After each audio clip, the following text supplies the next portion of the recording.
दी print के YouTube channel को subscribe करें और ताज़ा अपडेट्स पाने के लिए बेल आइकन दबाएं।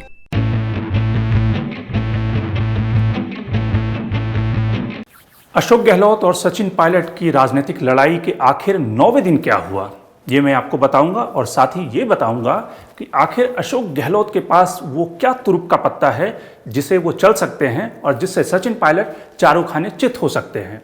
वैसे आज का दिन लगातार कोर्ट की सुनवाई में बीत रहा है। किस तरह से दोनों पक्षों के जो वकील हैं, अभिषेक मनु सिंघवी, मुकुल रोहतगी, हरीश साल्वे, अपना अपना पक्ष रख रहे हैं और किस तरह से एंटी डिफेक्शन लॉ में सचिन पायलट के विधायक वो बच जाएं, ये सचिन पायलट कैंप की स्ट्रैटेजी है।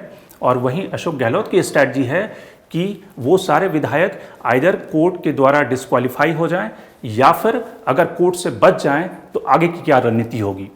तो हम बात करेंगे आज प्योर पॉलिटिक्स में दोनों खेमों की क्या है रणनीति और अशोक गहलोत के पास वो क्या तुरुप का पत्ता है जिसे वो चलकर सचिन पायलट को चारों खाने चित कर सकते हैं। मैं हूं शंकर अनिमेश।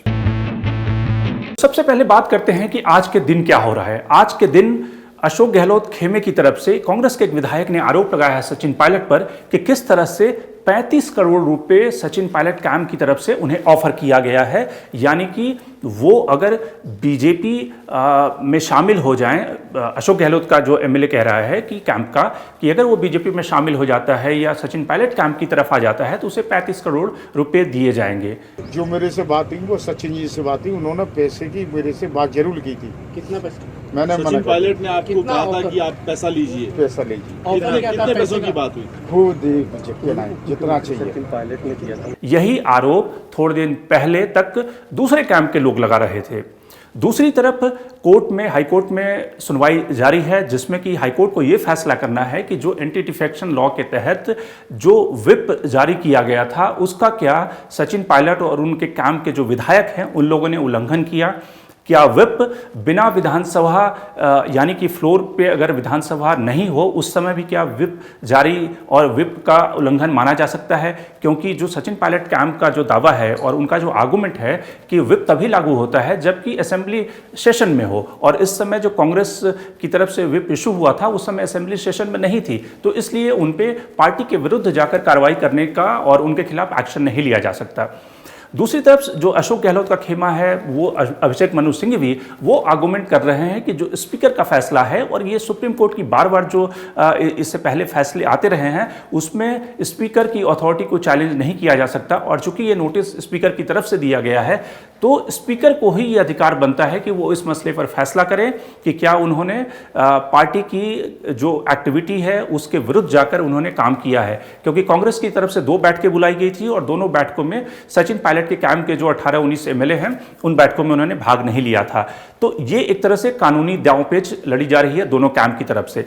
लेकिन हम बात करेंगे अशोक गहलोत खेमे की जो बड़ी स्ट्रैटेजी है वो बड़ी स्ट्रैटेजी क्या है। देखिए, मामले दो तरह से लड़ाई दो तरफ से लड़ी जा रही है।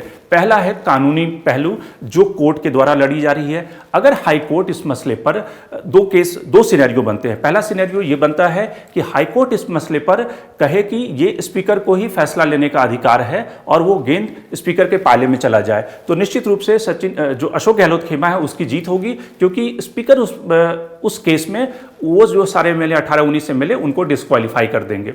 लेकिन अगर हाई कोर्ट कहता है कि चूंकि ये मामला चूंकि सेशन नहीं था और इसलिए व्हिप इस पे जारी नहीं होता है और हाई कोर्ट इस पे एक तरह से स्पीकर को कुछ और दिनों के लिए कहता है कि आप इस पे कोई एक्शन न लें, तो एक तरह से सचिन पायलट खेमे की जीत होगी, क्योंकि सचिन पायलट खेमे की पूरी स्ट्रैटेजी इस समय यह है कि वो किस तरह से ज़्यादा टाइम बाई कर सके, और वैसी स्थिति में सचिन पायलट खेमे को थोड़ा और मोहलत मिल जाएगा, थोड़े और एमएलए जुगाड़ करने के लिए, ताकि उन एमएलए का जुगाड़ करके वो अशोक गहलोत सरकार को गिरा सके।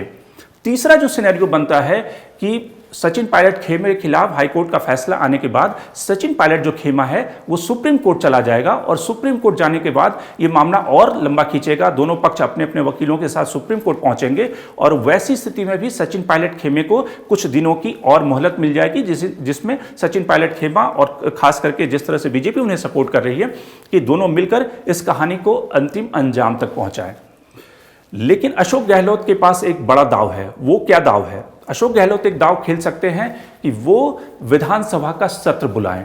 वो स्पीकर के जरिए और जिस तरह से राज्यपाल से उनकी मुलाकात हुई थी उसमें उन्होंने इसके संकेत दिए थे। तो अगर अशोक गहलोत विधानसभा का सत्र बुला लेते हैं तो उसमें सचिन पायलट के जो खेमे के विधायक हैं उनको, जो इस समय जयपुर और दिल्ली के होटलों में लगातार वो एक तरह से गायब हैं, वहाँ पे छुपे हुए हैं या फिर वहाँ पे मेहमान नवाजी का आनंद उठा रहे हैं, लुत्फ उठा रहे हैं, उनको असेंबली में जाना पड़ेगा, उन्हें राजस्थान जयपुर पहुंचना पड़ेगा। और जब वो ट्रस्ट बोर्ड जो अशोक गहलोत पेश करेंगे उस पर उन्हें मतदान करना पड़ेगा, या तो वो पक्ष में मतदान करें या फिर विपक्ष में मतदान करेंगे। अगर वो विपक्ष में मतदान करेंगे तो उनकी मेंबरशिप वैसे ही चली जाएगी, अगर वो पक्ष में मतदान करेंगे तो अशोक गहलोत सरकार बच जाएगी। तो दोनों स्थितियों में उन्हें कहीं ना कहीं असेंबली यानी कि फ्लोर पे आना पड़ेगा और उसमें अशोक गहलोत फ्लोर पे, और जो फ्लोर जब चल रहा होता है, जब सेशन जारी होता है तो उसमें जो स्पीकर का जो पावर होता है वो सबसे सुप्रीम होता है। और कई सारे केसेस में इससे पहले भी देखा है कि उस समय जो स्पीकर कोई भी फैसला ले सकते हैं और उस समय जो सचिन पायलट कैंप के जो विधायक हैं उनको डिस्क्वालीफाई किया जा सकता है। और जिससे क्या होगा कि जो हाउस की एक्चुअल स्ट्रेंथ है, जो इस समय 200 की संख्या है, वो एक्चुअल स्ट्रेंथ कम हो जाएगी और उसमें अशोक गहलोत के पास जो एमएलए हैं, जो कुल मिला के 96-97 एमएलए उनके साथ में है, हालांकि अशोक गहलोत कैंप का दावा है कि उनके पास में 102 एमएलए हैं, उस स्थिति में भी सरकार बच जाएगी। तो ये अशोक गहलोत का एक बड़ा तुरुप का पत्ता हो सकता है। और अशोक गहलोत खेमे के जो विधायक हैं उनका ये भी कहना है कि जैसे ही सचिन पायलट कैंप के विधायक जयपुर और दिल्ली से जयपुर पहुंचेंगे तो कई सारे ऐसे विधायक हैं जो कि इस समय अशोक गहलोत के टच में भी हैं, वो कहीं ना कहीं अशोक गहलोत के खेमे में आ जाएंगे। तो विधानसभा बुलाना, सत्र छोटा करना, एक दिन का सत्र करना, ये अशोक गहलोत की एक बड़ी स्ट्रैटेजी हो सकती है। अगर हाईकोर्ट अशोक गहलोत खेमे के पक्ष में फैसला नहीं देता है, वो सचिन पायलट खेमे के पक्ष में फैसला देता है, तो अशोक गहलोत के पास फिर एक ही विकल्प बचेगा, वो कि असेंबली सेशन बुलाना और सेशन बुलाकर इन सारे जो एमएलए हैं उनको डिस्क्वालीफाई करना। क्योंकि अगर हाईकोर्ट सचिन पायलट के पक्ष में फैसला देता है कि यानी कि वो स्पीकर को कहता है कि थोड़े दिन और इंतजार करने दीजिए, वैसी स्थिति में ये केस लंबा खींचेगा और फिर जो अशोक गहलोत और उनके जो विधायक हैं वो कहीं ना कहीं संकट में आ सकते हैं।